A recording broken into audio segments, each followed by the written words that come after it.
Konya vilayetinde şöhreti il sınırlarını aşmış çok sayıda kaplıca vardır. Bunlardan biri de Konya'nın Şirin ilçesi Hüyük'te bulunan Köşk Ilıcası ve Hamamı'dır. Hüyük ilçe merkezinden Konya'ya doğru yolculuk yapanlar Görünmez'le Köşk arasında ana yolun kenarında Köşk Kaplıcası ve Hamamı'nı görecekler. Burası tarihi bir ılıca, tarihi bir hamam.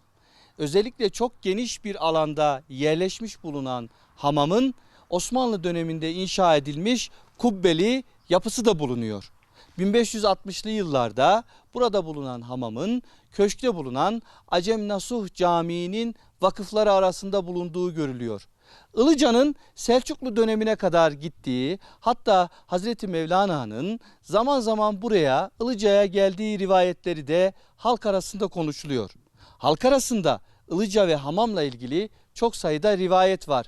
Onlardan biri de kükürtlü suyunun çok önemli hastalıklara iyi geldiği yönünde. Özellikle romatizmal hastalıklar, eklem hastalıkları ile ilgili sıkıntıları bulunan insanlar ülkenin her tarafından köşke gelip hamamın suyundan istifade ediyorlar. İsterseniz biz de köşk bölgesinde hamamın Hüyük bölgesindeki diğer hamamların ziyaretlerini gerçekleştirelim.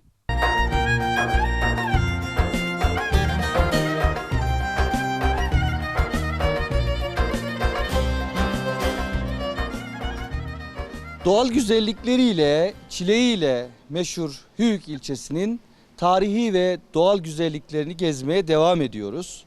Bölgede aslında Selçuklu hakimiyeti, Osmanlı hakimiyeti ve Cumhuriyet dönemlerinde çok önemli tarihi noktalar da var. İşte bunlardan birindeyiz. Çavuş'ta, Çavuş hamamlarında bulunuyoruz. Burası özellikle Selçuklu döneminden itibaren kaplıca özelliğini taşıyor. Osmanlı döneminde iki çifte hamam inşa edilmiş. Erkekler ve kadınlar bölümü olarak burada tepenin üzerinde hemen Çavuş Hüyü'nün kenarlarında, eteklerinde çıkan suyun yakınlarında 2 tane hamam inşa edilmiş bulunuyor. Hamamları incelediğimizde bu hamamların özellikle kare planlı inşa edildikleri görülüyor.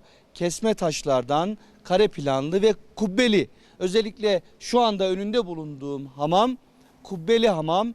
İçerisinde havuzlar oluşturulmuş ve burası biraz ılıca özelliği taşıyor. Burada gençler bugün de görüldüğü gibi suya girmeye devam ediyor. Aslında Konya bölgesinde meşhur hamamlar arasında tarihi kaynaklarda Çavuş hamamlarının ismini biz görüyoruz. Bugün de bu bölgede düzenleme yapılmaya devam ediliyor. Bu çevresi düzenlenmiş ve özellikle mesire alanının bulunduğu cazip bir hamam haline dönüştürülüyor.